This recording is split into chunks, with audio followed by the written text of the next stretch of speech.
이 오늘 본문의 여호수아서의 가장 중심적인 주제는 하나님의 신실하심입니다. 즉 하나님께서 자기 백성들에게 하신 약속을 얼마나 잘 지키셨는가 하는 것을 가장 잘 보여주는 책이 바로 여호수아서입니다. 그런데 이런 하나님의 신실하심은 아이러니하게도 그의 백성인 이스라엘 백성들의 불성실함과 죄악된 모습들 속에서 더 잘 나타났다는 겁니다. 사실은 이 하나님은 그의 백성들에게 아름답고 광대한 땅, 젖과 꿀이 흐르는 땅, 가나안 땅을 주시겠다라고 약속하시고 아브라함과 모세를 통해 구체적으로 약속해 주셨습니다. 그리고 그 하나님의 약속은 드디어 여호수아 시대에 이르러 이루어지게 되죠. 그런데 이 약속이 이루어지기까지 이스라엘 백성들은 순종과 불순종을 반복하면서 끊임없이 하나님을 배반해 왔습니다. 그럼에도 불구하고 하나님께서는 아브라함에게 약속하셨던 그 약속을 깨지 않으시고 결국 여호수아 시대에 와서 그의 약속을 신실하게 지키심으로 이루어졌습니다. 이스라엘 백성들은 애굽에서 나온 지 40년 만에 가나안 땅에 도착하게 되었고 하나님의 약속대로 가나안 땅으로 들어가게 되었습니다. 그런데 이스라엘 백성들이 가나안 땅에 도착했을 때 이미 그곳에는 정치와 문화가 완전히 서 있는 다른 민족들이 살고 있었습니다. 여호수아서와 사사기에 언급된 많은 사건들은 이들이 이스라엘 백성들에 끼친 영향이 얼마나 컸는지를 잘 보여주고 있죠. 가나안은 우리가 지도로 살펴보았듯이 요단강을 기점으로 해서 서쪽으로 펼쳐진 터키 남단으로부터 이집트 국경까지의 지역을 말합니다. 이것은 지중해를 끼고 펼쳐진 해안 평야와 북쪽에는 두 개의 강이 위치하는 일명 반달형 옥토지대를 이루고 있어서 다양한 곡식과 과일들이 많이 나오던 곳입니다.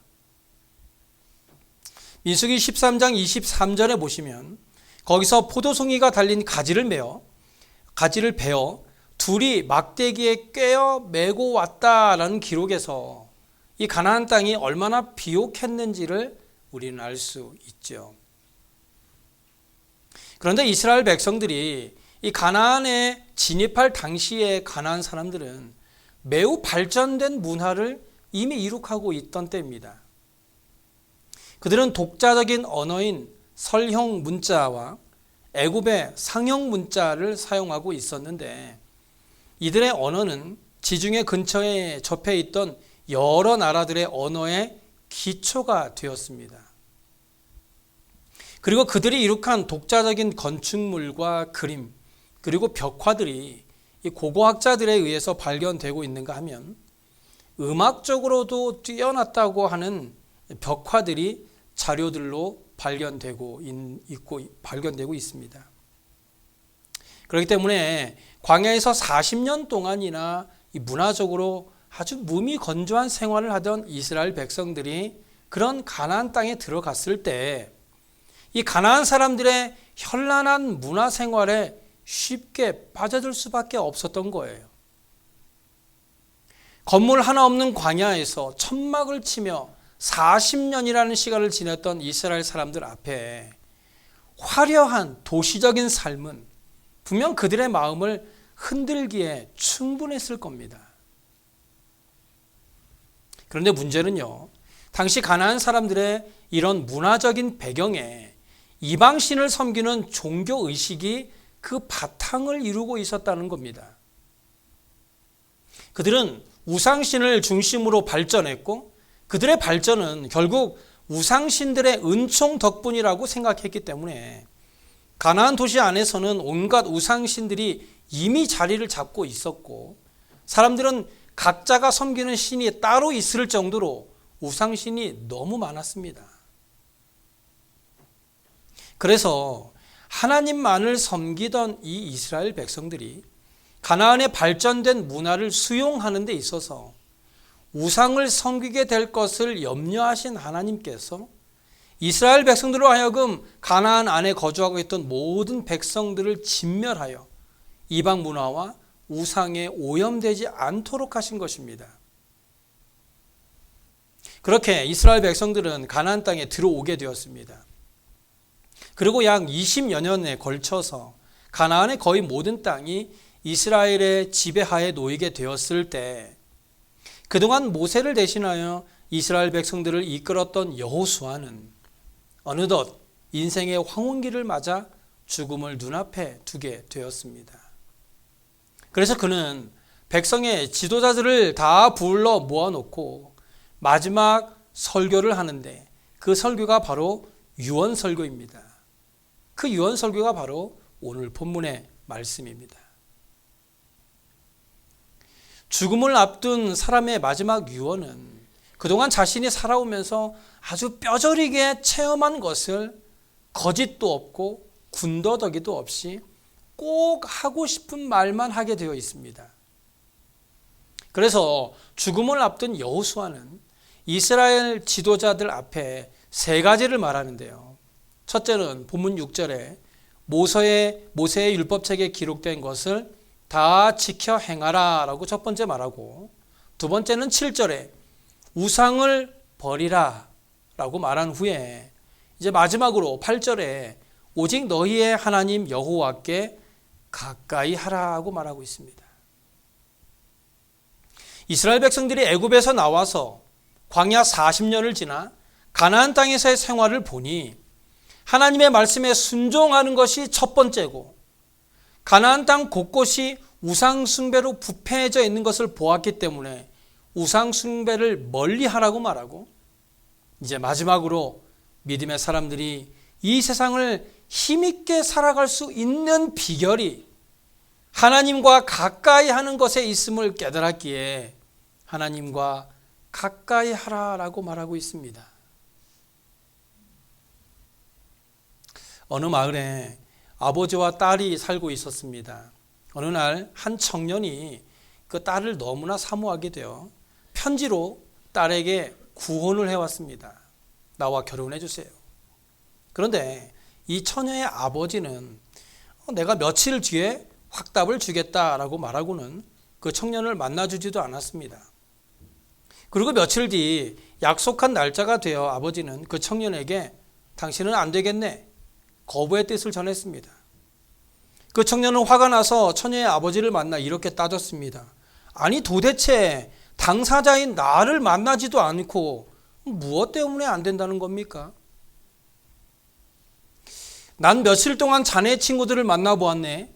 그런데 자네의 친구들은 하나같이 불량하거나 하나님을 믿지 않는 친구들 뿐이더군. 난 자네의 친구들을 통해 이미 자네를 충분히 보았기 때문에 거절한 것이네. 여러분의 친구는 누구입니까? 여러분은 누구와 가장 친하십니까? 만약에 하나님께서도 여러분의 친구로 여러분을 판단하신다면 여러분은 하나님 앞에 칭찬받을 수 있을까요? 오늘 본문에서 여호수아는요, 다른 사람들도 다 좋지만 너희는 무엇보다 하나님과 친하라고 말합니다. 여호수아는 가나안 땅에서 어려움을 당할 때마다 하나님과 가까이 하며 문제를 해결해 나아갔습니다. 그가 죽음을 앞두고 오직 너희의 하나님 여호와께 가까이 하라라고 말하고 있는 것을 보면 그가 누가 뭐라고 해도 하나님과 가까이 지냈다라는 것을 알 수 있는 것이죠. 우리의 삶을 한번 보세요. 보통 사람이 가깝게 지내려면 먼저 그 사람이 편해야 합니다. 만나서 편하지 않는 사람이면 될 수 있으면 그 사람과의 만남을 빨리 끝내려고 하겠죠. 같이 있는 시간이 불편할 테니까요. 그리고 누군가와 가깝게 지내려면 그 사람을 좋아해야 합니다. 좋아하는 사람과는 몇 시간도 시간 가는 줄 모르게 되지만 좋아하지 않는 사람과는 단 한 시간도 결코 즐겁지 않습니다. 우리가 여호수아의 권면처럼 하나님을 가까이 하기 위해서는 우선 하나님을 좋아해야 합니다. 성경에서는 하나님을 사랑하라라고 말하고 있죠.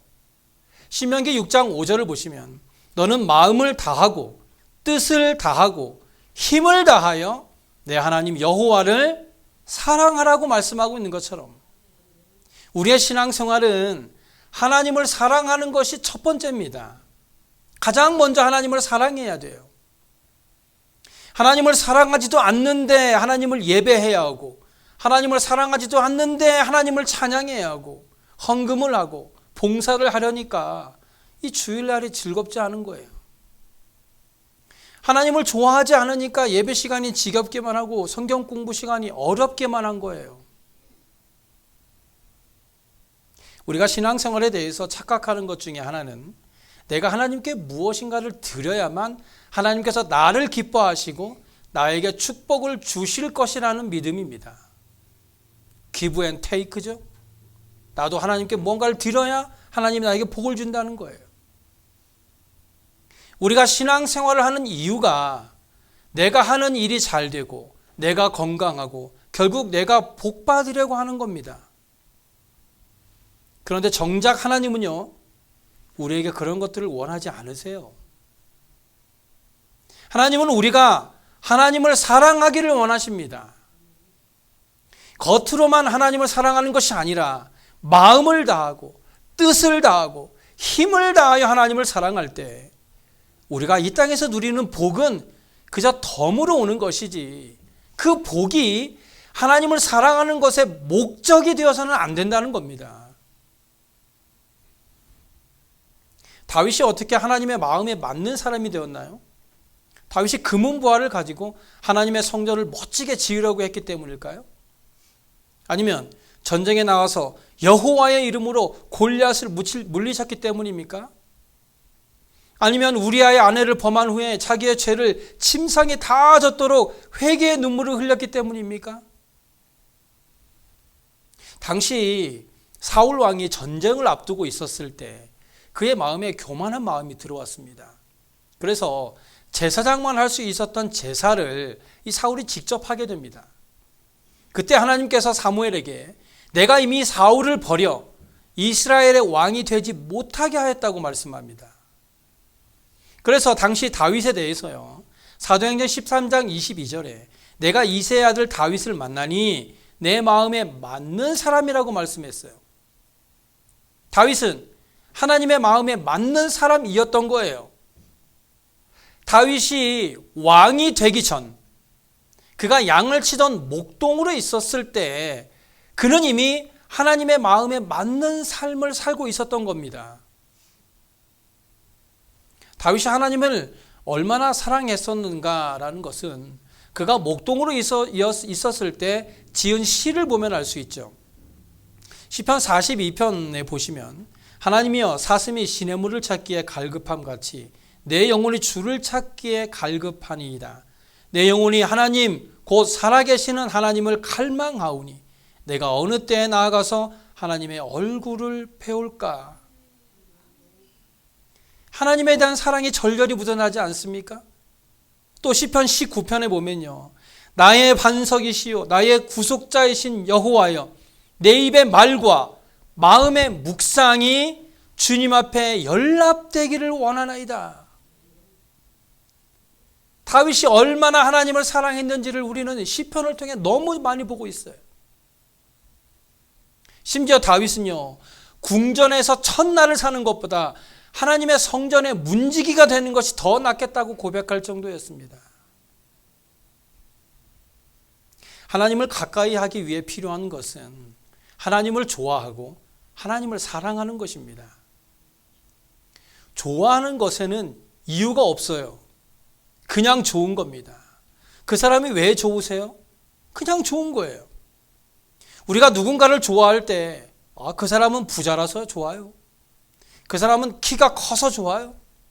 그 사람은 예뻐서, 그 사람은 잘생겨서 좋아요 라고 말하는 것은 진짜 좋아하는 게 아니에요. 그런 사랑은 결국 그런 사랑의 조건이 없어지고 나면 사랑하는 마음도 식어지고 마는 것이죠. 사랑하는 것에는 아무 이유가 없습니다. 그냥 좋은 것이죠. 생각만 해도 좋고 만나면 더 좋고 함께 밥을 먹고 있는 시간을 보내는 모든 시간들이 그저 행복한 겁니다. 오늘 본문에서 여호수아가 이스라엘 백성들에게 자신의 마지막 유언으로 오직 너희의 하나님 여호와께 가까이 하라라고 말하고 있는 것은 여호와를 가까이 하는 것만이 모든 사람들의 인생에 있어서 가장 중요하기 때문입니다. 모세가 이스라엘 백성들을 애굽에서 건져내어 광야로 이끌고 갔을 때 그 모습을 가장 가까이에서 보았던 사람 중에 한 사람이 여호수아였어요. 그리고 이제 모세가 가나안 땅을 바로 목전에 두고 여호수아에게 이스라엘 백성들을 맡겼을 때 아마 여호수아는 두려웠을 겁니다. 하지만 하나님께서는요, 강하고 담대하라, 두려워하지 말며 놀라지 말라, 내가 어디로 가든지 내 하나님 여호와가 너와 함께 하신다라는 말씀을 들려주셨습니다. 그렇게 여호수아는 하나님의 약속을 믿고 이스라엘 백성들을 가나안 땅에 들어가게 했고, 이제 그의 인생에 있어서 마지막 설교를 하게 되었을 때 그가 이스라엘 백성들에게 마지막으로 하고 싶었던 말이 바로 여호와를 가까이 하라는 것입니다. 여호수아의 이 말에는 결국 세상보다 하나님을 더 사랑하라라는 의미가 담겨져 있는 거예요. 이스라엘 백성들이 가나안 땅에 도착해서 그곳에 있던 사람들을 몰아내고 그 땅에 정착하면서 깨달은 것은 세상을 사랑하면서 하나님을 사랑할 수 없다는 겁니다. 우리가 하나님을 믿는 신앙생활을 시작했다는 것은 세상을 사랑하며 살던 삶을 버리고 이제는 하나님을 사랑하며 산다는 것입니다. 그래서 하나님을 믿는다는 것은 교회에 나오면 다 되는 것이 아니라 우리의 사랑의 대상을 바꾸는 거예요. 요한일서 2장 15절 이하에 이 세상이나 세상에 있는 것들을 사랑하지 말라, 누구든지 세상을 사랑하면 아버지의 사랑이 그 안에 있지 아니하니 이는 세상에 있는 모든 것이 육신의 정욕과 안목의 정욕과 이생의 자랑이니 다 아버지께로부터 온 것이 아니요 세상으로부터 온 것이라고 말씀합니다. 요한은 세상에 있는 것들을 완전히 끊어버리라 라고 말하지는 않고 세상이나 세상에 있는 것들을 사랑하지 말라고 말합니다. 그러면서 누구든지 세상을 사랑하면 아버지의 사랑이 그 안에 있지 않는 사람이다라고 말하죠. 즉 사랑은 하나입니다. 하나님을 사랑하면서 세상을 사랑하면 불륜이에요. 범죄입니다. 어떻게 하나님을 사랑한다고 하면서 세상을 사랑할 수 있습니까? 우리는 두 마음을 품어서는 안 됩니다. 하나님을 향해서 온전한 사랑을 보여주세요. 그렇다면 어떻게 하나님을 가까이 그리고 사랑하며 살 수 있을까요? 저는요, 두 가지로 생각해 보았습니다. 먼저는 하나님과 자주 연락하는 겁니다. 사랑하는 사람에게 자주 연락을 하죠. 하루에도 몇 번씩 그 사람의 안부를 묻고 밥은 먹었는지 아픈 데는 없는지 확인을 합니다. 하나님과의 관계도 마찬가지겠죠. 모세가 80이라는 고령의 나이에 어린 아이를 제외하고 60만 명이라는 엄청난 사람들을 이끌고 광야에서 40년이라는 긴 시간을 인도할 수 있었던 비결이 뭘까요? 어린 시절을 궁에서 보낸 모세에게 엄청난 지식이 있어서였을까요? 아니면 돈이 많았나요? 혹은 좋은 군대가 있었나요? 모세가 그 험한 광야길을 40년간이나 탁월하게 인도할 수 있었던 것은 이 개인의 능력이 아니었습니다. 모세의 비결은요, 출애굽기 33장 11절에 사람이 자기의 친구와 이야기하듯 하나님과 자주 이야기를 했던 겁니다. 모세는 언약궤가 들어있는 성막에 들어가서 하나님을 만난 것이 아니었어요. 그는 수시로 하나님과 만나서 이야기를 나누기 위해 일부러 회막이라는 텐트를 만들었습니다. 그리고 그곳에서 수시로 하나님과 대화를 하며 하나님을 만났습니다. 우리가 하나님을 만나려면 꼭 교회에 나와야만 하나님을 만날 수 있는 것이 아닙니다. 그것이 어느 곳이든 우리가 무릎을 꿇고 기도하는 곳이 바로 하나님과의 만남의 장소가 됩니다. 우리가 어느 때든지 늘 하나님께 기도함으로 하나님을 자주 만날 때 하나님께서 우리의 기도에 더 잘 응답해 주시지 않을까요? 평소에 한 번도 연락을 안 하다가 주일날 하루 와서 하나님과 친한 척 하면 하나님께서 우리의 기도를 얼마나 더 잘 들어주실까요? 저는 어려서 학교 가는 길에 꼭 교회에 들려서 기도하고 학교에 가는 습관이 있었습니다. 초등학교 때부터 고등학교를 졸업할 때까지 늘 교회에 들려서 학교를 갔습니다.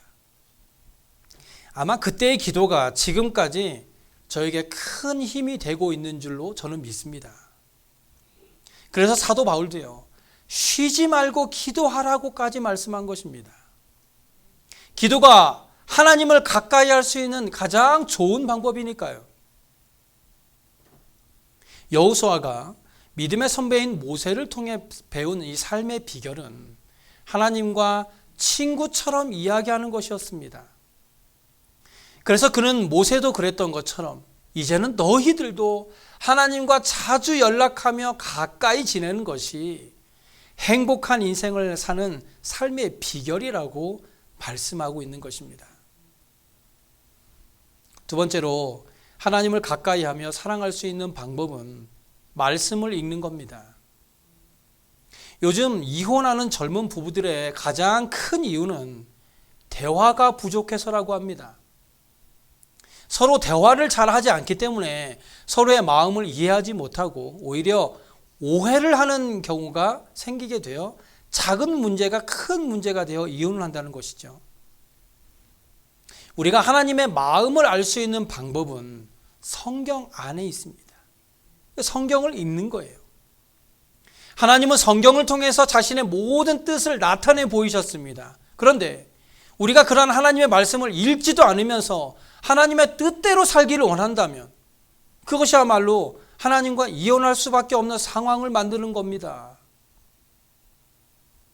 우리가 성경을 읽는 것은 성경에 나타난 위대한 인물들의 이야기를 보려고 하는 것이 아니에요. 하나님을 알아가기 위함입니다.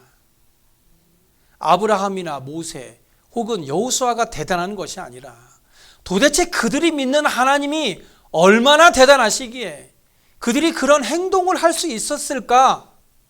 바로 여기에 초점이 맞춰져야 하는 거예요.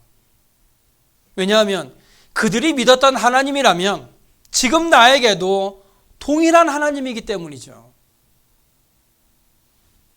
우리가 주변 상황과 지금 현실에 흔들리는 진짜 이유는 하나님을 모르기 때문이에요.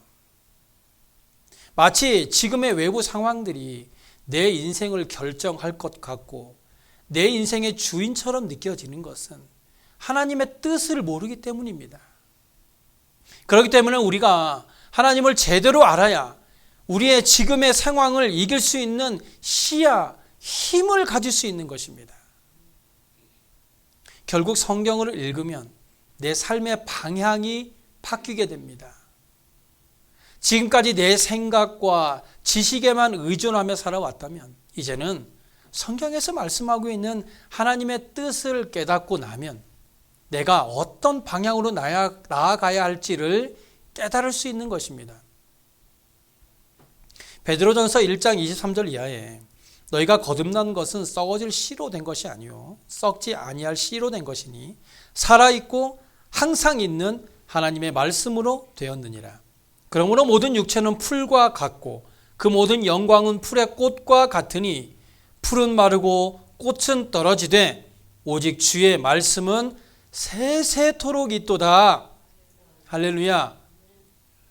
사람이 누리는 모든 부귀영화, 아름다움, 명성, 인기 등은 언제나 끝이 옵니다. 끝이 와요. 영원하지 않습니다. 문제는 사람이 영원히 살 것처럼, 마치 이 세상이 전부인 것처럼 산다는 데 있어요. 안개처럼 사라져버릴 순간이 금방 찾아온다는 것은 모르고 더 화려하고 아름답게만 살려고 노력한다는 거예요. 언제 그랬냐는 듯 우리는 죽음이 절대 오지 않을 것처럼 살아갑니다. 나는 안 죽을 것 같죠? 지금 우리의 가장 큰 문제는 죽음이 끝이 아니라 죽음 그 이후에 하나님의 심판이 있다는 사실을 잊고 산다는 겁니다. 그러므로 오늘 여호수아의 유언과 같이 하나님을 가까이 하는 삶이 되기 바랍니다. 우리가 말씀과 기도로 하나님을 정말 가까이 하는 삶이 되어서 하나님의 향기가 저와 여러분의 삶에도 진하게 배어서 우리가 무엇을 하든지 우리의 삶에 하나님의 아름다운 향기가 뿜어져 나오는 복된 삶이 되시길 간절히 소원합니다. 기도하겠습니다.